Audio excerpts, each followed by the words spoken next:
and also do something in cultures. With that, it's all from my side about Tirthak. Now let's start the talk and let Tirthak introduce himself and taking things forward. Yeah, I don't think there's anything left, dude. I think you covered it all. Um, I, yeah, I mean, it's been a mixed bag. My professional career journey, whatever you call it. Um, Look, for this specific session, right? Like,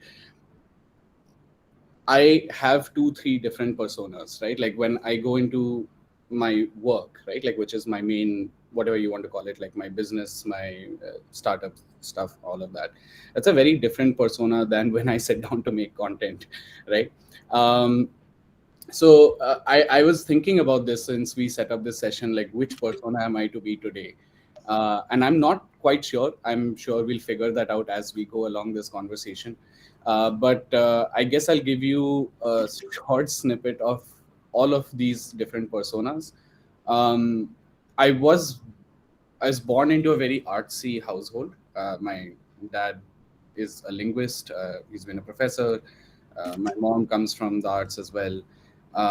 Although they were government servants, like very low profile jobs. Um, and then I became interested in science purely because of I used to consume a lot of content in the form of books. I didn't. This will be a little funny. I guess the average age here would be somewhere around 22, 23. I don't know. I'm assuming. Yeah, Um, that only. yeah.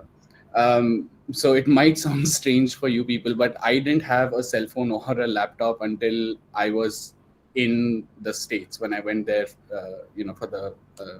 for my higher education degree. And it was very awkward because I we grew up poor, so we I couldn't afford a laptop, and you guys all know that um, computing is mostly practice. Like if you don't practice, you are not good at it, right? Like you can learn all the theory, but you have to get your hands on it. So my educational journey started off with a lot of theory based stuff, but it was only when I was able to actually afford the stuff that I can work on in practice, where really understood the value of trying different things. So that's where like my interest grew from more of a theoretical knowledge of like reading different books and learning about different things to more about trying different things. I don't know if that makes sense or if you can follow along for so long, but that was I would say that was the point in my career where I made a shift from knowing about different things to actually wanting to try different things. And from then on, because that was the beginning of my career, I have tried different things. Some I've succeeded, which you may know about, but I've failed at a lot more things that you may not know about. Um, for example, people think that I started content now, but I actually started a small YouTube channel all the way back in, I guess it was like something like 2014 ish. Um, Huge failure, huge failure. But over time, like if you don't do different things, right, you won't know what you can be good at or what will take you forward. So to put my intro in short form, my life has been divided into two parts. One is trying to learn about different things because I have been curious about different things from the start. But my life really took off when I started doing different things, and that is the difference, I think. So from then onwards, like you said, I've worked in my professional life. I've been on the engineering side at first. Then I became interested in the business side of things, and then the business world actually taught me a very good lesson, which is you can create the world's best thing, but if you don't know how to get it to the people who need it, the communication gap, the bridge, the marketing, whatever you want to call it, it's of no use. You can create the best technological innovation, but if you can't market it to people, if you can't tell people who are actually going to use it that, hey, I've created this thing, this is what's in it for you, this is the benefit of this thing, you should use it, it'll help you solve XYZ problem, There's no point. There's absolutely no point. And a lot of us who come up from the science background, we kind of skip this stage. We don't understand this value. And I'm not saying it's you guys, but I have seen a lot of professionals in the tech world who have that kind of arrogance where they think I am mostly लोगों को so good courses at बेचने this पड़ते tech हैं, stuff but एक that people consulting will firm में come to ये me काम to बिल्कुल understand डिफरेंट है. how I can मैं change आज their की वीडियो में lives. डिटेल में That's बताऊंगा कि not how the actual real में world बिजनेस works. एनालिस्ट क्या करते हैं. Um, अभी के लिए बस इतना बता देता हूँ कि ना ही ये कोई सेल्स so, जॉब है ना. in a sense, that's when I started to learn the power of communicating ideas. And as I learned more about that, I learned that people don't want a lecture; they want stories. They want to be talked to, not talked at. It's not a one-way conversation. Because, like, for example, right now, right, not a lot of your videos are on, but I see someone, Ragam, is his video is on, and when I was saying something, he was nodding gently, and I got that feedback like in real time, and I was like, okay, fine, maybe this point hits home, and I can expound on that, right? Um, so it helps when the communication is two-way, and when the communication is two-way, then you can understand what the pain points are of the person I'm talking to, because otherwise, what is the use of talking to someone if you can't help solve my pain point and I can't help solve your pain point? We're having a meaningless conversation. Now, if you can abstract that concept of having a meaningful conversation, you can apply it to anything you want. You can apply it to business, you can apply it to tech, you can apply it to startups, right? Most of the startup, how many of you watch Shark? I mean, I don't know how you'll tell me, but like, I'm assuming at least a lot of you have seen Shark Tank or stuff like that, right?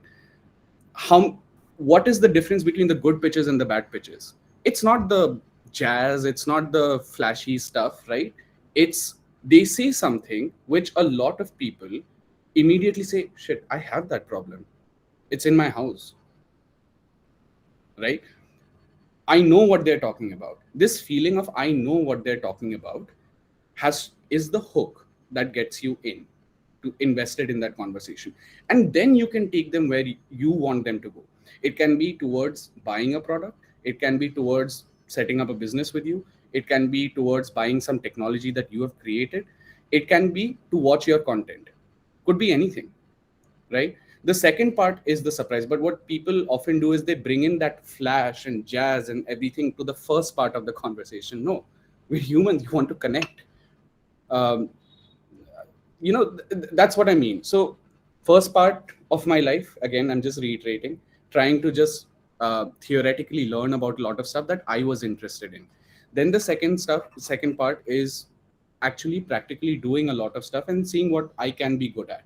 And then the third part is understanding that being good at something and being good at something that so that people will be interested in it are two different things. So that's where the communication piece comes in, and then we can talk more about what more I've learned about the communication stuff, and that will be the part of my content creation journey. So that's, instead of going into like what jobs I've had, I thought this might be a more useful breakdown of the journey so far.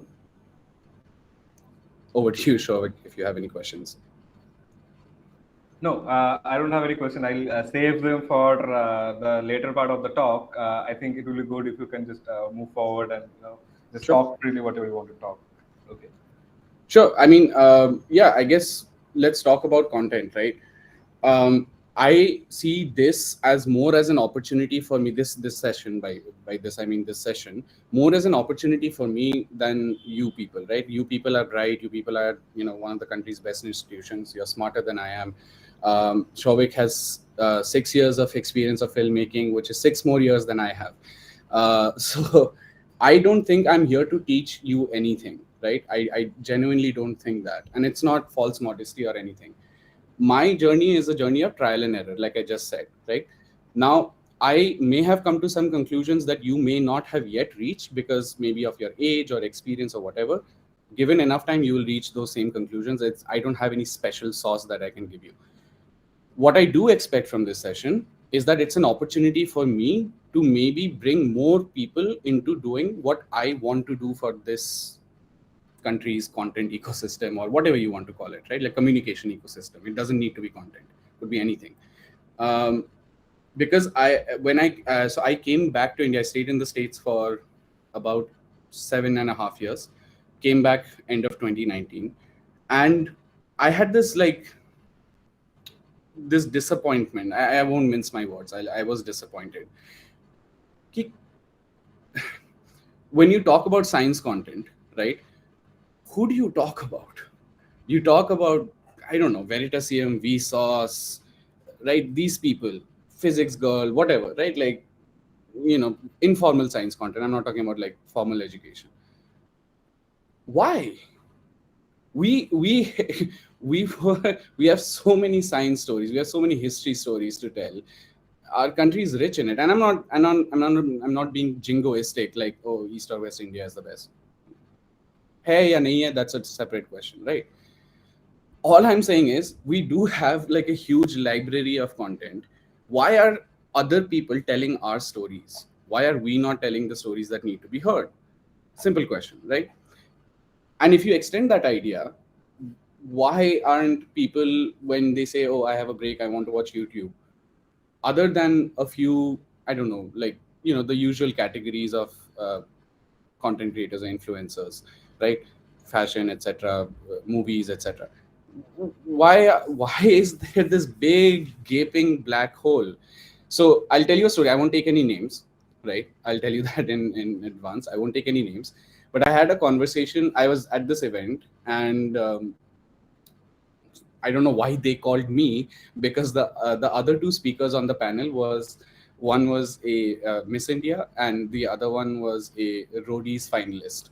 So I'm not sure what I was doing there, but I got to talking with them, and it was a fun conversation. After the show, we talked, and I told them, look, I'm thinking about this, right? Like, there's this huge gaping hole of like good informative content that is not preachy or very directly, hey, if you're studying for the IS exam, this is the video you need to watch. Not that, right? Like, good, just general informative content. What can we do? Like, I want to do something about it. You guys are from the entertainment field. You guys have had several years of experience. You've been on TV, you've been on camera. You tell me, how can we get this done? And they had a very simple answer. They said that if you go the formal way, uh, there's no one to pay for it. There's just no one to pay for it. This was back in 2019, by the way. And I'll tell you another story where recently it started changing also. So in 2019, this is the response I got. Like, no one's going to pay for it, dude. No one's going to watch it. There's no audience for it. There's no hunger for it. So no one's going to fund this properly. So I was like, okay, let's do it for free then. How can I start this for free? I think, Shavik, when we discussed, right, like this was also one of the things that you wanted me to talk about, right? Like, how did I get started, the hurdles and all. Now, here's the thing. I don't know anything about filmmaking, cameras, etc. Like, I recently, like last year, I learned about f-stop. I mean, I knew basics of optics from engineering days, but like, I don't know how to use a camera, right? Like, now I know, but like back then when I was starting. And I said, okay, I have this phone. I had a old Samsung Galaxy, one of the really old ones. If you actually go back to my older videos on Instagram, like the first few that I posted, you'll see the quality is really crappy. You'll see it. But again, it comes back to the communication. Now, the communication is important, but how do you make communication work for you? One is what I told you, right? You need to break it into two parts. The first part needs to be, you need to invite someone into the conversation before you start selling them something, telling them something, or anything like that. You need to invite them, make them feel comfortable. आओ जी बैठो, ये मेरा घर है, ये मेरा फलाना है, बैठते हैं, चाय पीते हैं, बात करते हैं. I'm sorry, I'm using Hindi, and I know not all of you will follow along, but I'll translate into English as well. This is my house, please come in, have a cup of tea, sit down, let's talk, right? This is the feeling I want you to generate, right? Now the problem is, if you have to, this is where I struggled actually. This is the biggest struggle that I had. It wasn't equipment and all. Phones are pretty good enough, internet is good enough. Make it, just make the content. You don't need to get a fancy camera, you don't need to get anything. That comes later. I'll tell you when it comes, right? Just start with that. But where the problem is, if because no one will pay for it, which is what they said, I need to do it for free. But to do it for free, the mediums that have been created today, Instagram, TikTok, YouTube, etc., a certain kind of formula has already been set by so many people, right? Instagram gives you, well, now they give you 90 seconds, but when I started, it was 60 seconds for reels, right? When you start creating a reel in 60 seconds, how many of those 60 seconds can you actually use or allocate to inviting someone, sitting them down and saying, have a cup of tea with me, and then we'll talk about the important stuff? In 60 seconds, every word matters, right? So then I had to switch up my formula a little bit. I knew I wanted to create something that I would be proud of. I didn't want to become a sellout, right? I didn't want to create like, those videos like, has India finally found water on Pluto? Question. No. The answer is no. It's 1 second video. why have you made a 30-minute YouTube video on that? No, the answer is no. But I'm not talking about that kind of bad clickbait. It's a good kind of clickbait as well, right? Like, it's like you meet your friend on campus, right? And you go like, hey, did you know I heard about this thing, but I'm running late for class. I'll just be back. Like, let's meet up at lunch and then we'll talk about it. It's not bad clickbait. You actually have something to talk about, but you say it in a way which invites them in as well. So that's the kind of middle ground between these two things, these two problems that I was facing, right? Like, one is free channels, they limit your screen time. You can't make like a 1 hour Nat Geo documentary, right? And you can't ease the audience into it. You have to do it like quick. But also, if you go into the basics of storytelling, the basics of communication, the basics of filmmaking, you always have that introductory phase. So that is the first thing that I had to figure out for myself. And I think I might be wrong again. The initial success that I saw and the hyper growth that my channel saw was because of this and nothing else. Because there was nothing else on my channel that was mind blowing. It was good. I won't say my work is bad, but it wasn't anything mind blowing.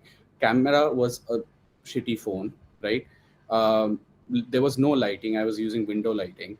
The stories are, I did my own research, and I'll come to the research part in the next phase. But the stories were fine. Some were unheard of, like, to the masses. But if you're into reading or into films or into history or whatever, you might have heard all of them. It's not hidden. It's just history, right? Like, it's all there. If you search for it, you'll find it. I mean, where am I getting them from, right? Like, someone has written or talked or made a movie about it. So it wasn't anything mind blowing. What was, I think, separate from the pack was this part, the intro. In short form content, the intro matters a lot. And the usual intro that was going on at that stage was that clickbaity type of intro. Did we find water on Pluto? Example, right? So you have to make it good clickbait. Imagine you're talking to a friend, you're passing by each other, you just say something to him, say, hey, we'll connect in just a few seconds, right? Like, just hold on. I need to talk to you about this thing. Then that thing was sorted out, and I started getting like a lot of organic traffic to my page because of this. Because a random reel shows up, you have like 5 seconds to reel them in, right? Like 5 seconds. That's sometimes not even 5 seconds. You know how your behavior is like when you're swiping through reels. How many seconds do you spend on a reel before you decide?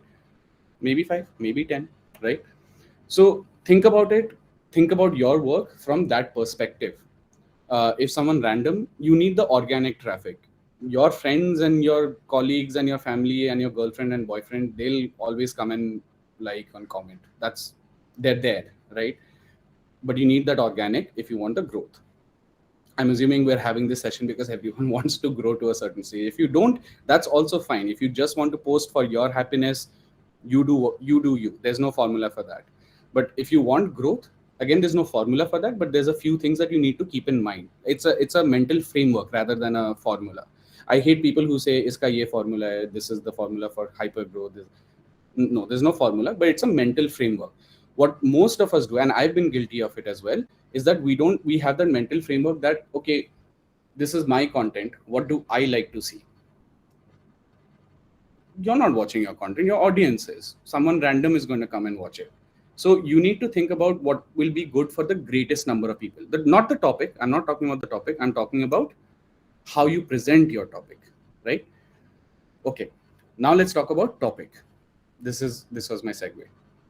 Yeah, Shovik, you were saying Yeah, something? I have one question. Sure. So you talked about the intro. I think that is that is a very big thing when it comes to short form content these are days, because our attention span has been decreased remarkably. Like before, we used to make. I don't know how many people of you guys know. Initially, in the initial days, YouTube had only, I think, 6 minutes or 4 minutes of time span, and after that they added a creator mode for you to go beyond 6 minutes, and very few people got that. And then at a point it became like, people like Casey Neistat and Yes Theory, they started making long form of content, like even hours of videos, and then also they used to get millions and billions of views. But today our attention span has dropped a lot. That's why, like, after TikTok there is like, reels, there is like fleets, and there is this YouTube shorts. So attention span has decreased, and I think Tirthak has cracked that in a very good way, because I remember first time seeing his video, and for first six seconds he has this. Obviously, you have a remarkable voice, and the way you do, like, there is no background noise, and he starts like, "Hey, I want to talk about this." Like how he says, "Ki you are talking to a friend." So how did you crack that, Tirthak? Like initial second, and how do you decide for every video? Obviously, you have a script, right? How do you decide for every video? Because it's not even a trailer of a 3 hours movies that you have 5 minutes to put in. You have only 5 seconds. So how do you decide what to cut and what to put to win people in those 5 seconds? Like, I think that is the winning part of your video. So if you can just teach us about that. Sure. Yeah. No, you're right. Also about the sorry, just before I get into that, you said something that really I was laughing. You said there's no noise. Do you know how hard it is to achieve that? Do you know what I've had to sacrifice in my life for that? There's no fan or AC running in peak summer, and I shoot at not even in the middle of the night. I shoot at 2 a.m. After an entire day of office, I go to bed for a couple hours. I wake up, then I shoot in the middle of the night. Even then, there's noise, right? Like there's dogs barking. Sometimes there's that airplanes, but like I shoot for the 90 seconds that you see. The full B-roll, the full recording is about on average 45 to 50 minutes, because there's so many places where I have to stop, retake, because there's some random noise. But yes, you are right, and thanks for noticing this. See, these little things, like you think no one will notice, but it's nice when people notice this, because you put in a lot of work for that. But yeah, I'm sweating. I'm really sweating when I'm recording my videos. I have a roll of tissues next to me. I'm constantly like wiping my forehead. Someday I'll release the background footages, but yeah. I hope you are not doing the same right now. If you No, are, no, you no. can Right now, feel free to no, turn I off the don't fan. care about you guys enough. No, I'm kidding. I'm kidding. No, I have my AC on now. But yeah, I mean, these platforms do a pretty good job of noise canceling background noises. But like on recording, though, it's a different case altogether. Um, but yeah, coming back to the point, the intro, right? How do I decide to cut out what is important? Okay, how many? Again, I'm asking a question. I keep forgetting that I'm not in a live audience. Maybe Shovik, you can give me a sense or an estimate for these questions. Yeah, I How, mean, if anything Tirthak asks, you can just say yes or no by raising your hand. That option is open for everyone. yeah, okay.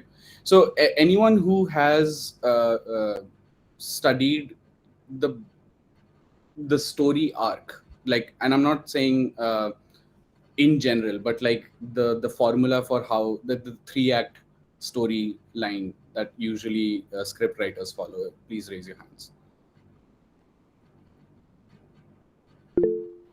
I mean, it will be biased to me, but I'm not sure about the story arc. But I think what you're trying to say, like when we write a love story, there is like the boy meets girl, the boy gets girl, the boy loses girl, the boy gets the girl back, something like that. Like climax, and then something. I was saying this curve that goes up and down, introduction of a movie and climax, and then goes down. Is it something like that?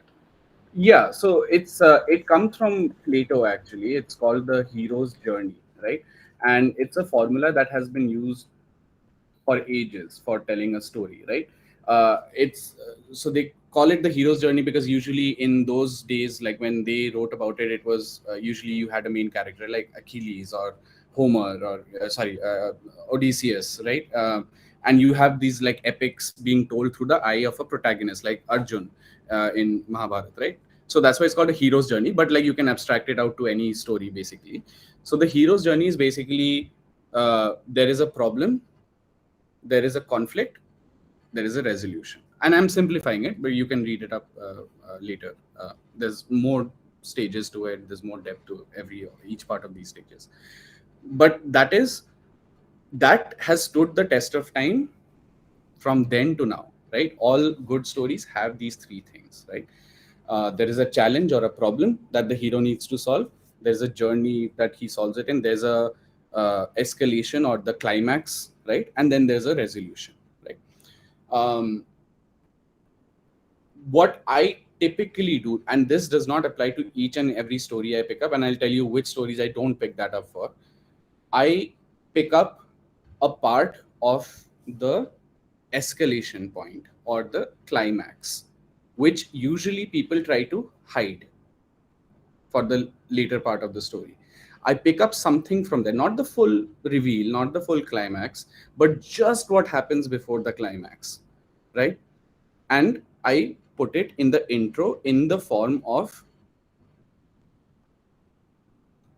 well, there's two forms actually now that I think about it. One is sometimes I'll ask a question, right? And that question will be related to something that usually happens in everyone's life.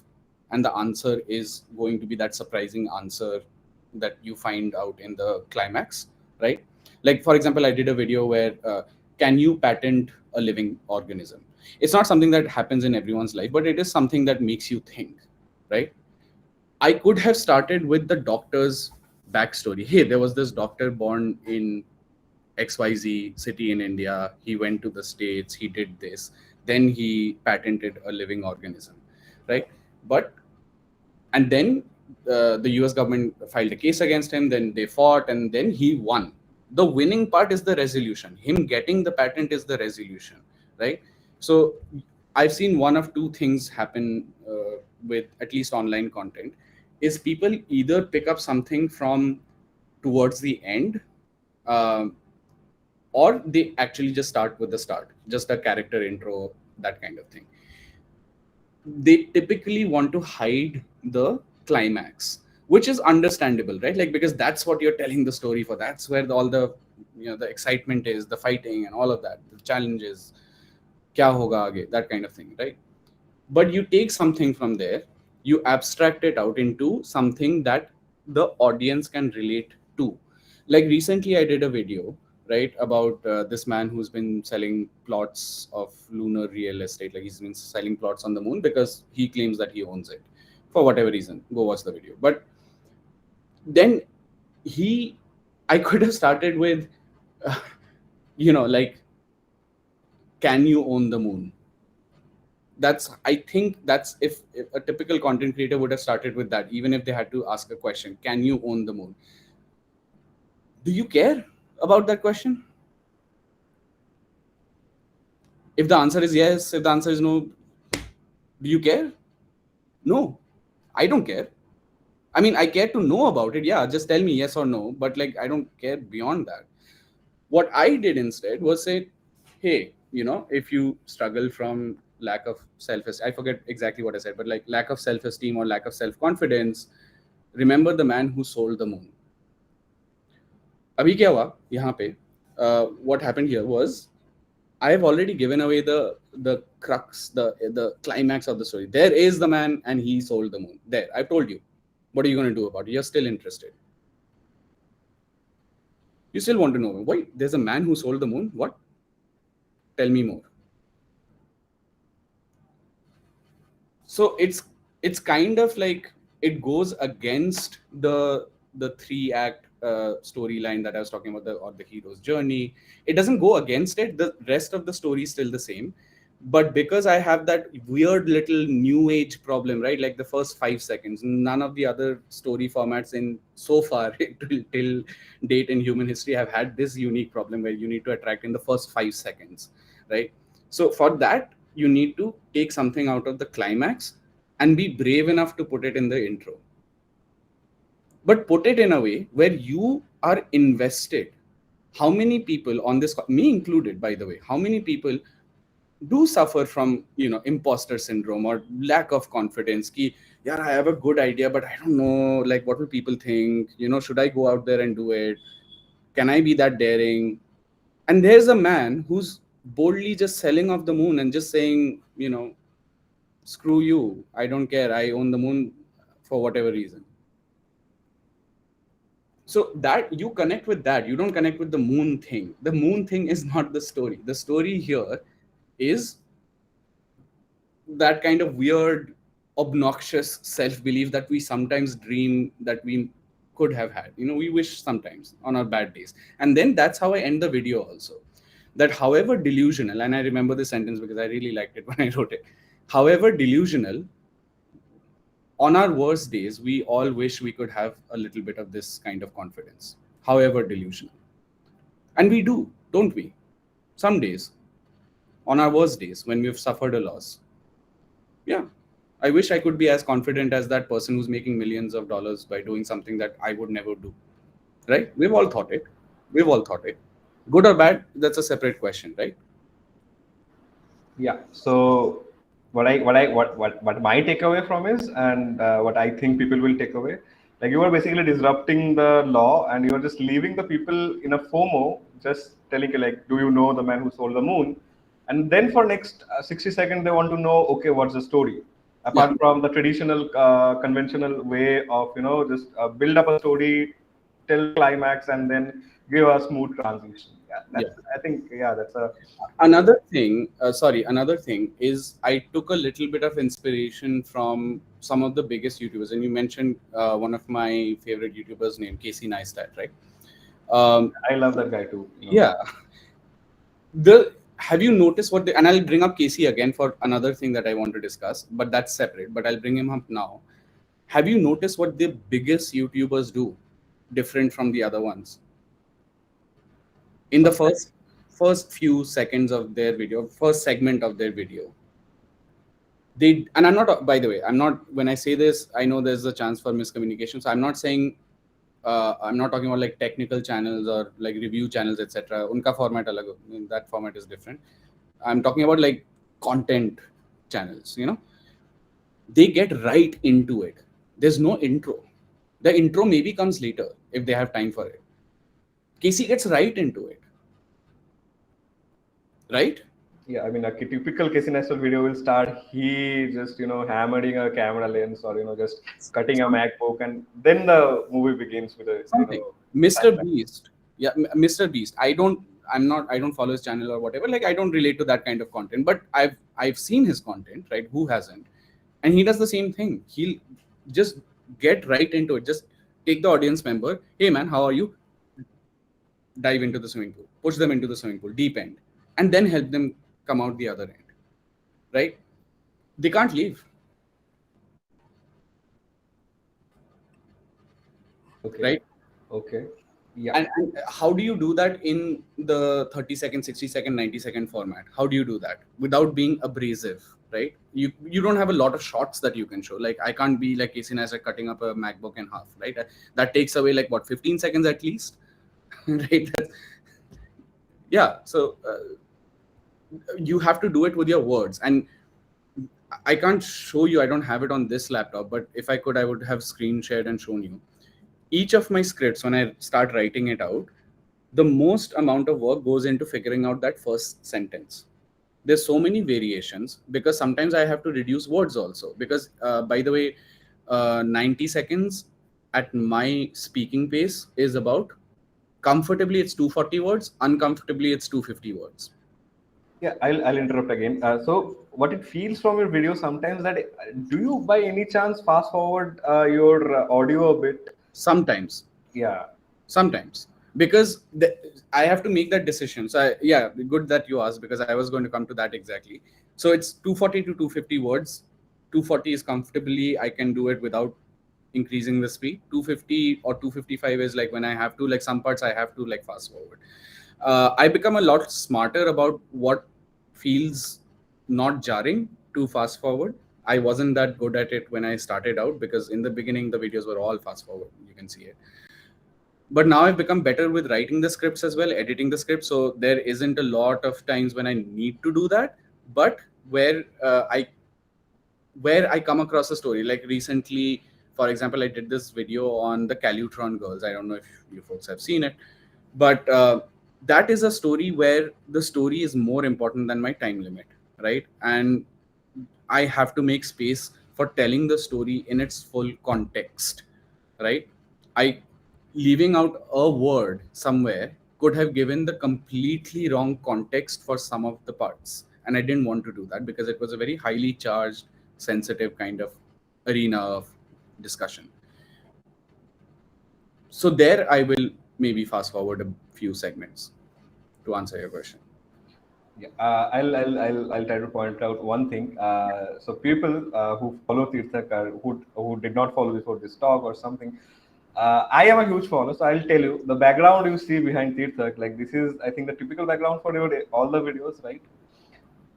Yes. Yeah. Yeah. So Well, now it is. It wasn't like this before, but yeah, now it is. yeah, I even remember the transition. Okay, but can I just tell, like, I think that is very minutely put, and I think in your videos that puts a lot of depth into it, because we can see maps and a lot of article cutouts and things like that. So can you like, obviously this is strategically planned, right?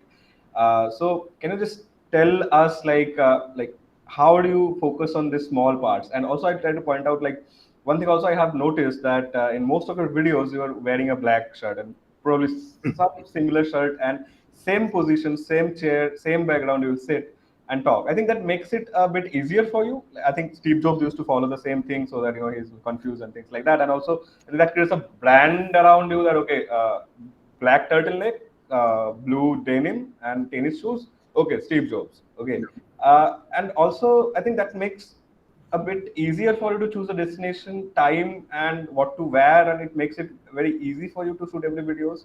So, can you just tell us like how someone who is trying to start out, like I can point out many people here, like Parvat, Agnash, me, Ayush, Kartikeya, and Bibhum, all of our clubmates, and we all are into content. Okay. Yeah. So if sometime in future, or say for some competition like we have Inter IIT every year, if we want to stand out and save time, if not daily reel, how to choose on that? Like, what psychology goes? Because obviously you have put a lot of thought into it, right?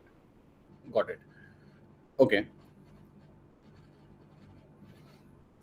I'm trying to think about this one because this is a question where, whatever I say, you will practically apply it. So I want to be very mindful of what I say, right?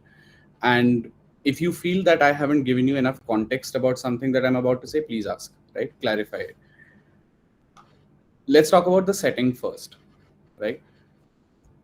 One of the biggest lessons that I have learned, that if you want to do content regularly, you need to have a regular place to make it, right? It starts from the mental sync. Like, I sit down here in this corner of my study. This is my study. So sit down in this corner of my study, and I know I'm sitting here to do creative stuff, right? I don't need all of this. I'll come to that later. But right now, just this table and this chair, right? I feel like I'm here for a purpose. That helps you mentally. That's where it starts. Second thing, if you and I even I didn't have it for the longest time, so I know it's not possible for everyone. But if you have a space where you can plug in your lights and your camera and not have to move them or touch them, best thing ever. Because a lot of I cannot tell you the number of nights where I've had an idea and I wanted to sit down and just start shooting, right? But because the setup took so much time, I was like, yeah, I'll just do it tomorrow. I'm just tired. I'll just do it tomorrow. And that tomorrow, it never comes.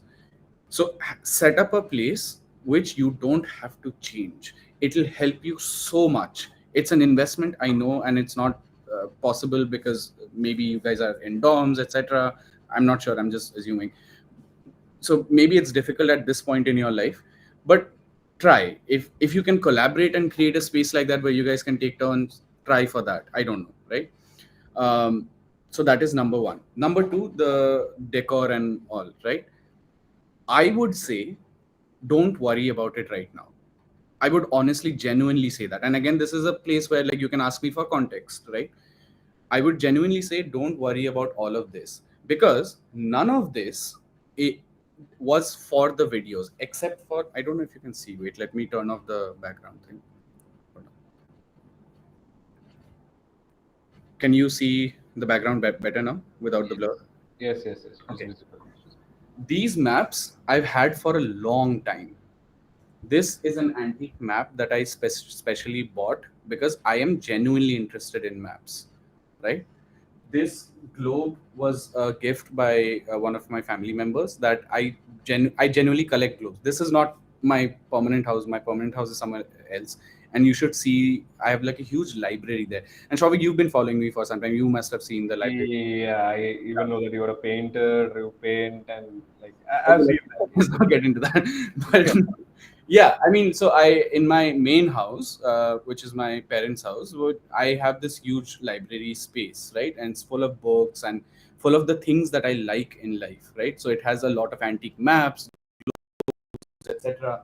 Right now, these are all like out of frame, but like I just got a delivery for another one, right? So these are not things that I have gotten for the content creation. Unlike a lot of content creators, I didn't create the background. The background was there. It was just not placed like this, right? It was in other parts of my room. It was in my parents' house, etc. Only thing that I thought about creating was this pinboard.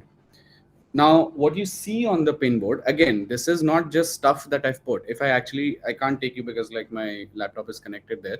But if I could take you closer, you'd be able to see that every single piece of paper that you see on this pinboard is from one of my videos. Any assets that I needed for the video, any research that I've done, I took one of them and I put it up there just for my own memories as well, but also because there are a lot of my viewers, like Shovik himself, right? Like if I took this closer, you'd probably be able to tell which is from which video, right?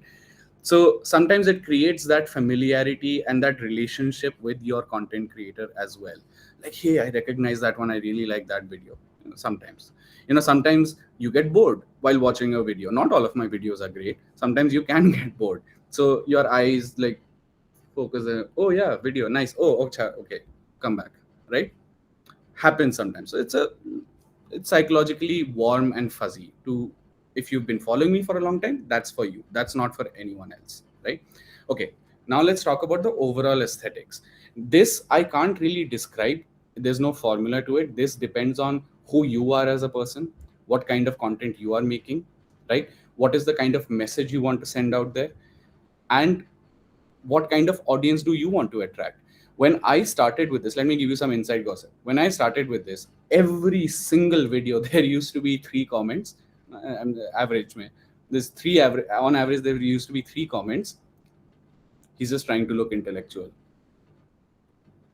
No, I've had this for 15 years, right?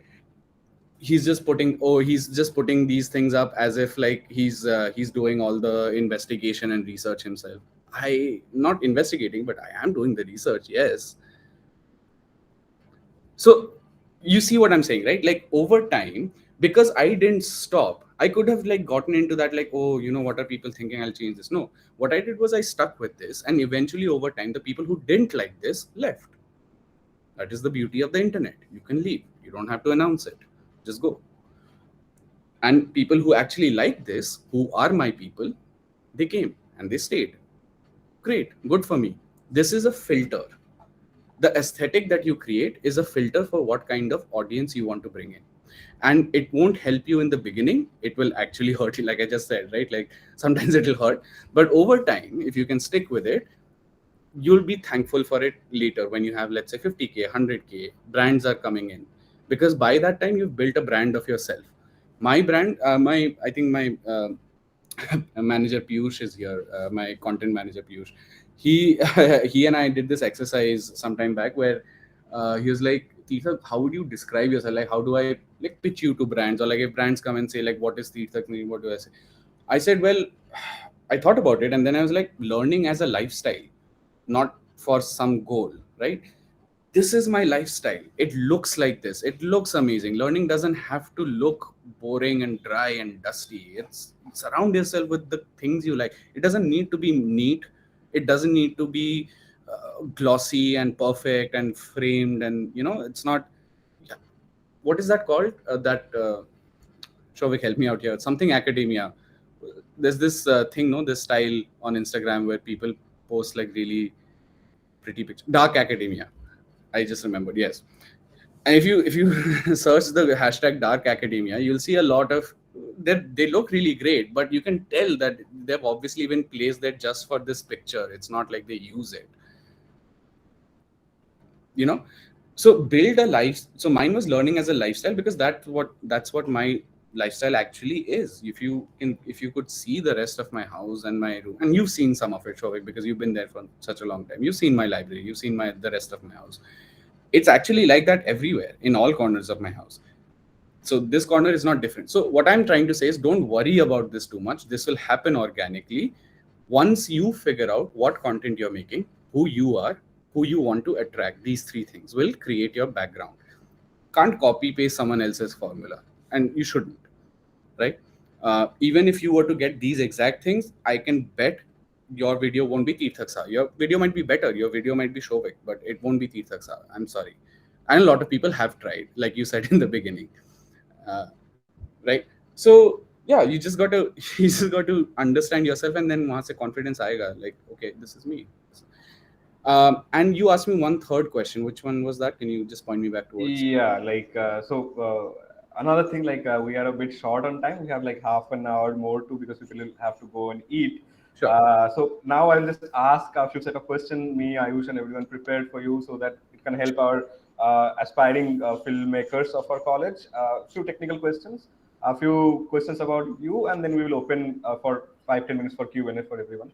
The third question was, Tirthak, it was like, how to think fast when making a film. Say we have 3 days to make a film, and given a topic, I think you also spend that much time only for your reel. The pace you are following these days. So how to think in 3 days, and structurize, finalizing idea, making a script, and shooting and editing. Like, if you can say in short, like, what is the mindset behind fast thinking when it comes to filmmaking? Because I think you apply that a lot in your content. I don't though. I'm sorry to say, because on average, for me to create a reel, if I actually start from the point where I started ideating about the reel and to execution and posting it, on average, it takes me about a month. It doesn't seem like that, but it is a month. And I'll tell you what, the answer to your question is always be writing, always be creating. Then when something comes along, you don't have to start from scratch. You will always have like a repository of things. I write every single day. I have been writing every single day for the last 10 years. I have enough stories that I can tell you now without having to research for a particular story. I do Instagram lives, and people ask me this question, like, how long do you take to research a story? I say, I don't. I have this huge repository of things. I've written a book. So I have this huge repository of things that I know that I want to talk about, and I want to tell you folks. So when I want to select the 3 day, now let's coming to the 3 day window, right? Like, I'm sitting down now after work, and I know I have to post on Saturday. Let's say it's Wednesday, I have to post on Saturday evening, start. I will mentally first go through my entire repository of the things I've read, the things I store in my head. I've written them down somewhere, whatever, right? Someone has told me a story, interesting story. First, it takes literally half an hour to look up if the story is true or false. It doesn't take more than that. If you know where to go on the internet, it doesn't take more than that, right? And please don't do your research on like Forbes.com or Times of India or something like that. Go to the sources, right? Try to find as original a source as possible. And it changes from story to story. Half an hour to do that. Now, okay, great. You know a great story from your repository of things. That didn't take you any time. Then you took half an hour to just make sure that this is actually a story that you can tell to the public. Then The rest of the 3 days is basically just thinking and writing down how you want to put the three acts, like how you want to reshuffle them, how you want to structure that story, what do you want to bring from that climax to the intro. Think about your format, your medium of storytelling, etc., etc., right? And that structure is what I want you to create first. Don't write down the final script, write that structure, right? It'll take you a day. It'll take you a day because in the first half an hour or 1 hour, you will be like, wow, I found the structure. This is great. Go away, have a coffee, come back. In 2 hours, come back, you'll be like, this is shit. I should work on this. I guarantee it, right? Then you'll take another shot and another shot. It'll take you a day. And over time, maybe you shorten that time. But in the beginning, it'll take you at least a day to create that structure. Like, oh, wow, okay, finally, I'm going to start with this because this is a great hook, but it's also not too cheesy or clickbaity. Then I'll get into this, then I'll do this, then I'll tell the challenge, and then I'll resolve it over here, right? This is the structure, right? This can be done in one sheet with like 5 bullet points. Then for each of those bullet points, write down your script. Then for each of those scripts, what I do is I use, and Shobhik, you'll understand this, a short list, right? So I use a short list. Basically, for each section of the script, I write it down in sort of like an Excel format where there's 2 columns. One is the section of the script that I'm talking about, referring to, and what will be the visual for that. One key difference, and if you remember nothing else from this, please remember this. Think about the visuals before you finalize your script. You are in a visual storytelling medium. Don't forget that. Your words need to support the visuals, not the other way around. You see any content creator, and I say this with some amount of confidence, you see most content creators, their visuals are stock images. I hate that. I hate using stock images. I will spend an extra day if I have to find the exact original ना ही ये कोई document that I MLM want से to show, related or that job है exact and ना ही ये original Vivek Bindra की बड़ा business में petri business dish that I want to show, whatever it is, right? And sometimes it's very, very difficult to find that out from archives. So reserve some time for that, right? But if you're not making like my kind of content, if you're making something else content, right? Like, and which is, let's say, art, right? And if you want to create art, use original art, hire an artist, ask one of your friends, give them credit.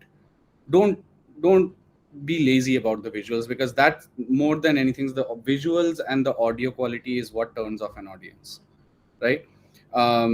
If you go through my videos, you might think some of the things are like stock footages, but they're not. I spend a lot of time getting them, and whenever I do actually use stock footages, because you can't get them for 100% of the time, that also has to be very, very mindful, and it has to fit the rest of your visual language as well. Like if I'm talking about a historical story, and in the first part I've shown you like pictures of the, let's say, actual aircrafts in my story, and then suddenly I show you stock footage from Top Gun, it's not going to gel. You get pulled out of the story, right? So you need to type in historical footage of World War II airplane. You need to be specific, right? And you'll get that, and you put that in. So please be mindful and keep some time aside for the visuals. Until the visuals are decided, your script is not finalized. Do not finalize the script before you know for what is going to appear on screen, right? All of this you can do in 3 days. This is my process for the last 3 days. But what I said is you can't start and finish in 3 days if you want to make quality content. You always have to be creating, and then you have to pick something out from the basket when you need it for a project. So what I feel from this is, like, again, like anything, you have to be constantly be in this iteration of filmmaking. Somewhere the others are writing, editing, or shooting. Then only I think it's possible. Yeah, That's what you're trying to say. Okay. So we'll take a small detour before the Q&A from the content part. Tita, can you just tell us in short, your NASA journey and what exactly you did at NASA, and how did that happen from school, and how did you transition to Forbes 30 under 30? Because I personally know many entrepreneurs whose ambition is to start entrepreneurial journey to be in that list. But I don't think, like, what I feel from your journey, like, I think you landed it somehow. So how did that happen from India to US, NASA, and then Forbes? And then we'll come back to this content part. I have a few more questions to ask, and then in 15-20 minutes we'll end with a Q&A. So these are the people who are waiting for to go and eat. Yeah, So yeah. yeah. No, I'll keep my answer short. I went to the US to finish my bachelor's degree. I did 2 years of my bachelor's degree here and then 2 years over there. So during those 2 years, I basically I got interested in space systems, and I got interested particularly in the intersection of solar panels, small space systems like miniaturized space systems, and solar panels. So I wrote a paper about Miura folds, named after the Japanese astrophysicist Miura. And that paper got picked up by one of my professors in the university that I was at, and he was also a liaison for NASA's Pennsylvania Space Grant Commission. These are commissions that exist in each state of the United States, and they look out for, like, I don't know, like fresh people with fresh ideas to work on projects, or to integrate them, if they're good, integrate them into their existing projects, etc. So he was the liaison for the Pennsylvania State Commission. So he approached me and he said, I really like your idea. Theoretical is all well and good, but we have a CubeSat launch that's coming up. A CubeSat, for those who don't know, is a cubical satellite, which is small. It's 10 by 10 by 10 centimeters. It's pretty small, right? And they're mostly used for like very amateur projects, etc. And one of the greatest limitations and why it's being used by amateurs is because of the power supply issue, right? Like you only have 10 by 10, 100 square centimeters of real estate on any given one side, and then at any point you have like 1/3 of three sides, right, face towards the sun. So the power generation, consumption, and storage is an issue because of the space availability. So the Miura fold technique is basically Professor Miura, he took the inspiration from origami on how to fold rigid materials into small structures and then open it up again. So at that time, there's this university called BYU, Brigham Young University. They were also investigating this project, and they already had a tie-up with NASA to send a CubeSat into space with a proposed origami folded solar panel CubeSat. So then they asked me if I would like to work on that with them. And obviously I said yes, because I thought that at the end of this I would get a job, which I did not, because at that time I did not know how to use the internet to do research, basic research. And I didn't know that they didn't give because you needed the full security clearance for working in any defense related company over there. So Boeing, Lockheed Martin, all of these were out of the question as well, SpaceX as well. So yeah, I mean, then by the time I realized that I couldn't get a job in the space systems sector, which I wanted to, I thought I'd take my whatever little knowledge I have about renewables in general, like the solar panels, the DERs, DGs, all of that, and I would take them into more earthly stuff, right? Like electric grids and all. So I did an internship with an electric grid company which runs and manages the Eastern Electric Grid in the US. It's called PJM. My performance there was good. I came up with some new ideas as well, which they still are implementing, by the way, till date. And they recommended me for a new job position that was being created at one of the other utility companies, electric utility companies in the Midwest. This job was so basically, I'm not sure how familiar you guys are with the US ecosystem, but you have the coasts, right? The East Coast and the West Coast, which is more highly developed than the Midwestern or middle states, right? The middle states typically resist change and technological advancement and all of that. So they wanted to revamp the electrical grid in the middle states. They wanted someone fresh and someone with new ideas outside the industry, who hasn't been in the industry for some time. So luckily, yes, that part was luck, but right time, right place. But yeah, I mean, for luck you need to be prepared. Otherwise luck can find you and leave, right?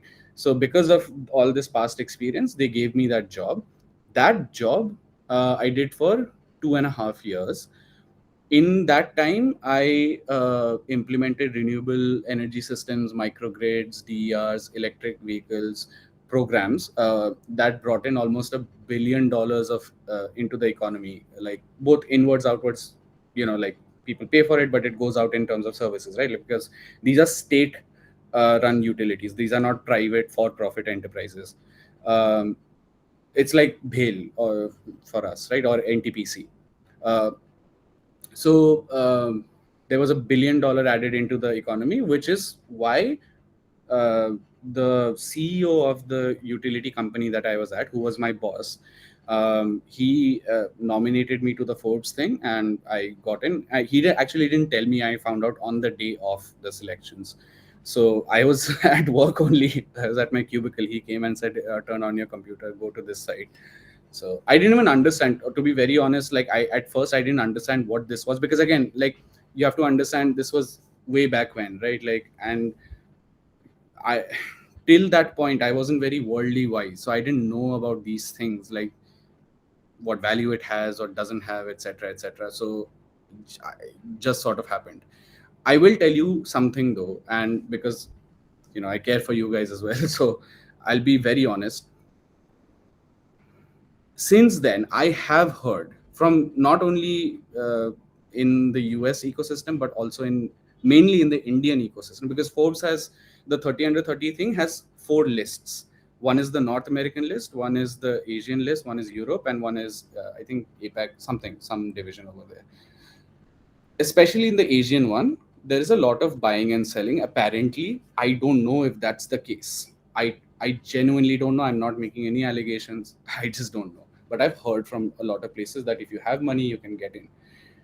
I don't know if that's the case for the North American one.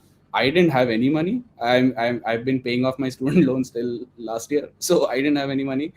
But yeah, it's kind of like degraded that award, because I was very proud. I used to be very proud of it, but nowadays, like, it feels like I don't even talk about it. I genuinely don't. Like, if I get invited somewhere and people start talking about it, I'm like, fine, whatever. It is what it is, right? Like, so I don't know. It feels cheapened by other people now, because people automatically assume that, oh, he must have also paid for it, silence, whatever.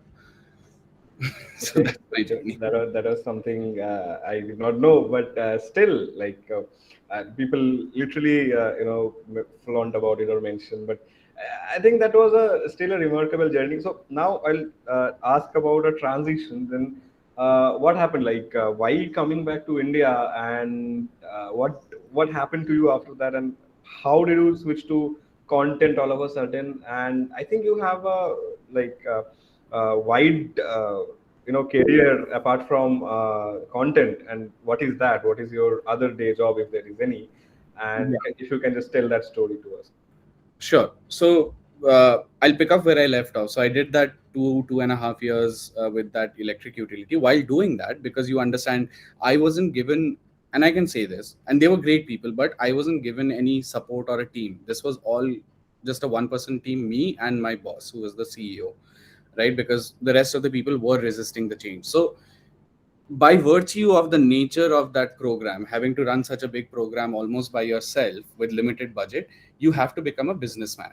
You can't remain an engineer, right? You have to talk to vendors, you have to talk to state regulators, you have to understand how to impress politicians in 30-second meetings, right? And get your approvals, stuff like that. So during that, I became really interested in the world of business and how to sell my ideas, which is what I was saying in the beginning part of this talk, where like you can have the best ideas, but if you don't know how to sell them or talk about them, it doesn't really matter, right? So I learned how to talk about them, and I became interested in the business world. In that period, in that 2.5 year period, yes, I saw a lot of successes, but I saw one area in the hydrogen fuel ecosystem where there was a major gap. And my friend and I, we came up with this, what we thought was a good solution for that gap. And I quit my job and I started a startup with him. Now, it went well. It started off really well. We got installations in 6 countries, including India. In India, we were partnered up with Kirloskar. I'm not sure if you guys know, but they do DG sets and all, generators, diesel generators. So we were trying to greenify by using clean hydrogen fuel. So we ran that company for another 2 years, 2.5 years. But then because of the Trump election and everything, a lot of our business model relied on us getting California state rebates on some of our raw materials. You know, if you're a clean tech company, etc., etc., Obama had set up some commissions to give you rebates, etc. That went away.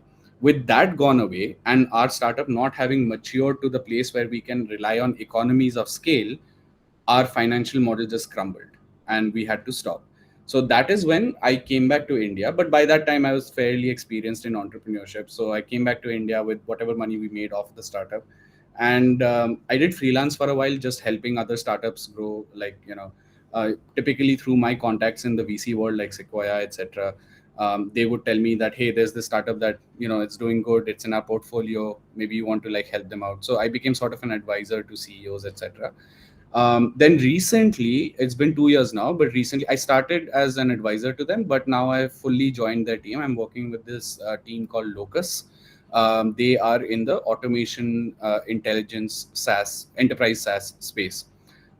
So yeah, it's been good. I'm just, again, see, in my professional journey, I mean, not to brag too much, but right now I have my pick of offers. So I do things that really interest me, right? I do what would really excite me to go into work and do it every single day. So I'm picking and choosing different projects. Right now I'm with this company that I said.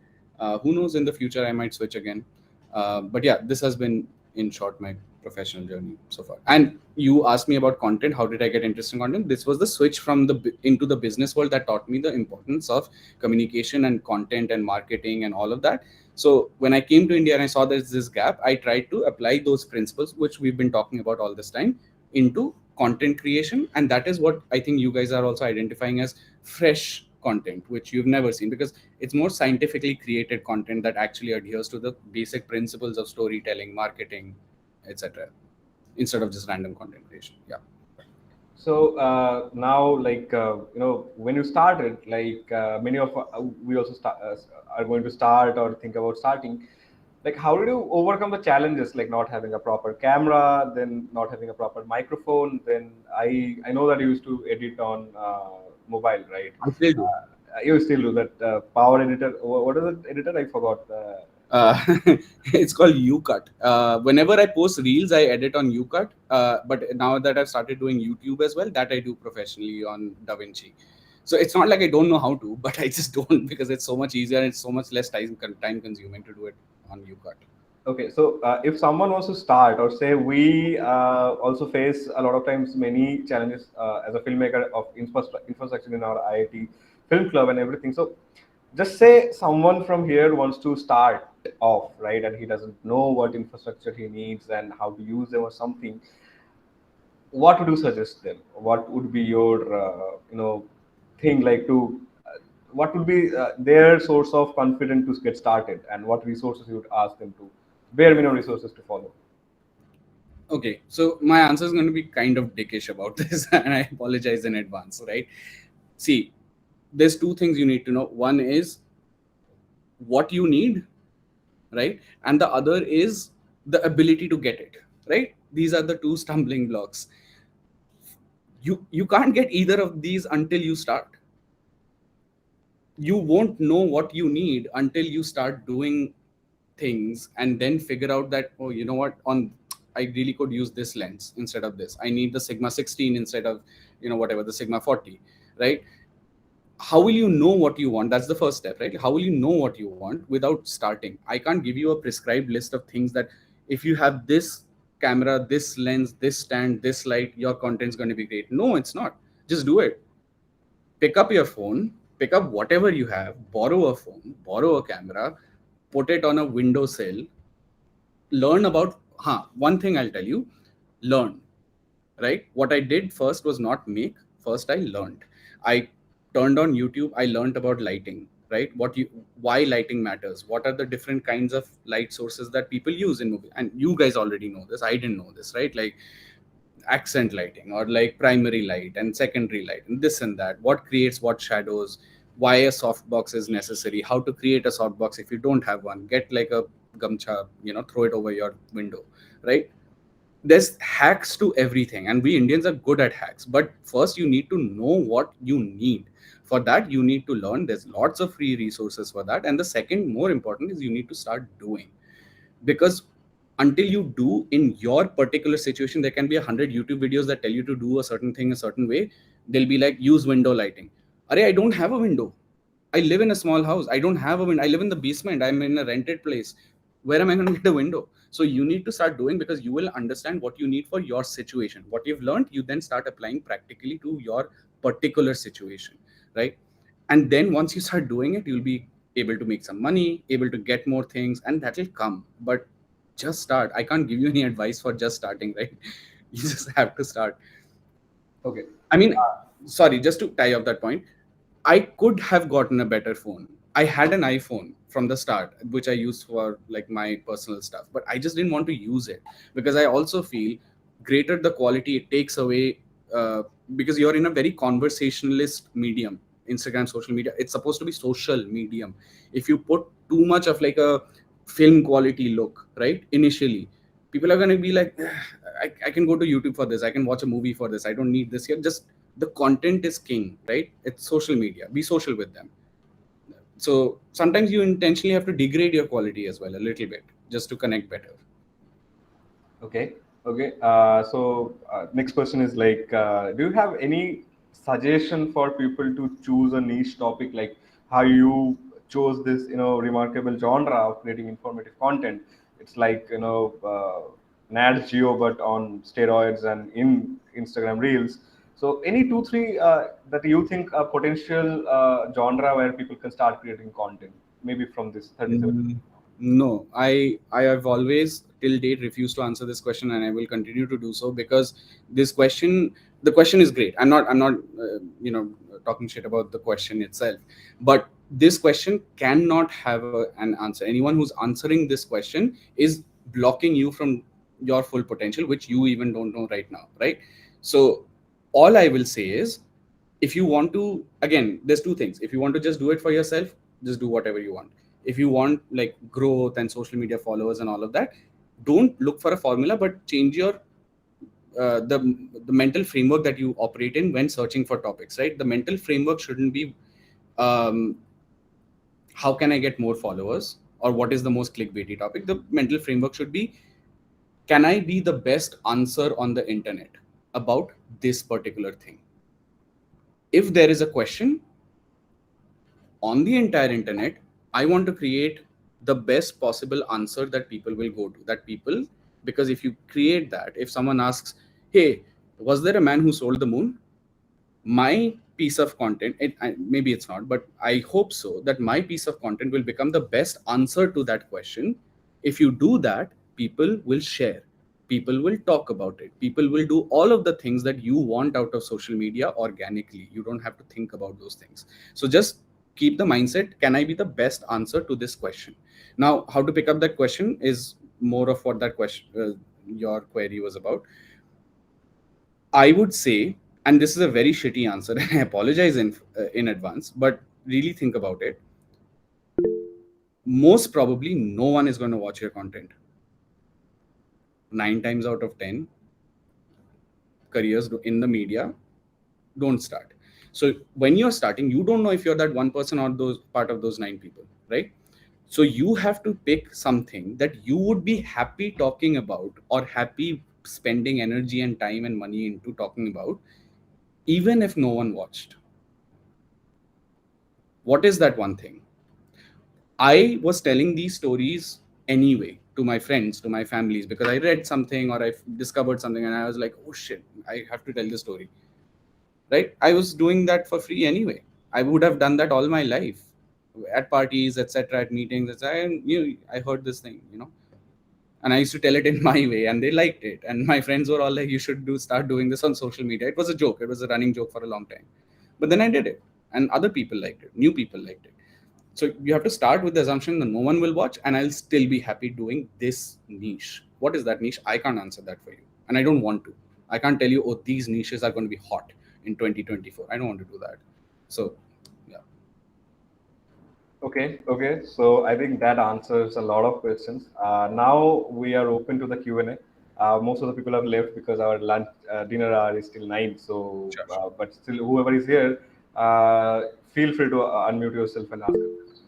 Okay, Shudipto has raised his hand. Shudipto, you can unmute yourself. Yeah, hi Tirthak. Okay. It's very good to meet with you. Like the thing is, like whatever the content is, maybe there's a lot of video in YouTube. Maybe like if you post a video, like how you be sure that maybe someone is going to watch your video only? Like it's best from others. Like how do you recognize that? You can't. That's the short answer. You can't. You have to start with the assumption that only a small number of people will watch it, and your aim should be to give those small number of people the best experience of their life, right? That's all you can do. Honestly, that is, anyone who tells you anything else is telling you a bag of lies, because honestly, that is all that is in your control. I made a YouTube video, maybe only 7,000 people have watched it, and that too after I have already gotten 180K followers on my Instagram, right? That is the conversion ratio when I already have a pipeline. Can you imagine if I didn't have one and I was starting on like from zero, right? So honestly, for me to sit here and tell you that if you do XYZ, your video will go viral for sure, that will be a lie. So instead, again, the mental framework thing, right? Like you have to make sure that you make a video that A, you're proud of, and B, if 10 people watch it, it has to be the best thing they watched that week. Because then what will happen, the chances of them sharing it with 10 more people increase, and that's how you get viral. So if you start thinking about like how can I beat out the other videos, or how can I grow faster than other videos, get more views, there's no answer to that, to be very honest, right? The answer is thus, and this is from the startup world also, by the way. This is conventional wisdom in the startup world. When you're starting a mattress company like Sleepy Cat or Sleepy Owl or whatever, right? Like you take a very specific problem from a very specific set of your audience demographic that you want to attract, like pregnant ladies who are middle aged. It has to be that specific, and I will only cater to them. I'll make the best customer support for them. They will go out and talk to other people. So be targeted rather than trying to achieve that, I guess. And one more thing, like uh, whatever you made the content, like maybe it's the best one, it's average one, it depends on you or like whoever is made creating that. Does the pace of telling, like I'm creating a 2 hours video on some content, and if I tell that in 1 hours or 1.5 hours, like the pace of telling, does it matters? The length doesn't matter. What matters is how much fluff you have in that length. Cut out the fluff. It should have all this. This is the formula that I follow for this. It should have all the sentences that you need, but not one sentence more. If all the sentences that you need to tell that story in a good way is worth 2 hours of content, make a 2 hour video, but not one sentence more. It can't be 2 hours and 1 second. So keep that in mind. So another thing that I do is when I write down the script, right? Like I said, I leave it be, and then I come back the next day, and without looking at the script, I try to tell the story that I had written down yesterday. Whatever I have forgotten is, to me, it's unimportant. Yeah. But don't use this hack like in a black and white manner also. Sometimes you just forget because you're an idiot. Just if there's something really important that you need to tell, tell it. But yeah, I mean, it's a good measure of like what can be removed. If you Yeah. don't remember it as the content creator, does it really matter to your audience? Okay. Thank you. Yeah. Thank you. Anyone else has any question? You can raise your hand or unmute and talk. I think okay. Then I don't think we have any more questions. So, Tirthak, thank you for agreeing for this talk, and we are really looking forward and waiting for that January for offline session.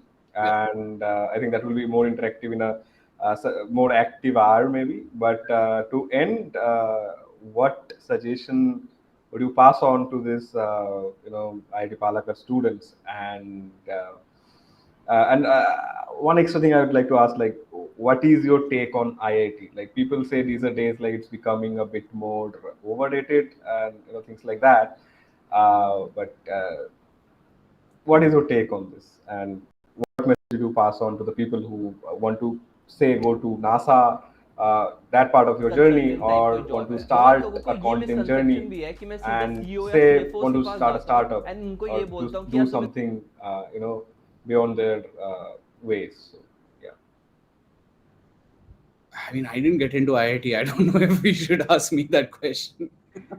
I don't know No, if but I you have that, you have had a remarkable journey. I think that is more special. So yeah. um see, okay, so I'm 31. I'm about to turn 32, right? From whatever little life experience I have, I can tell you this much.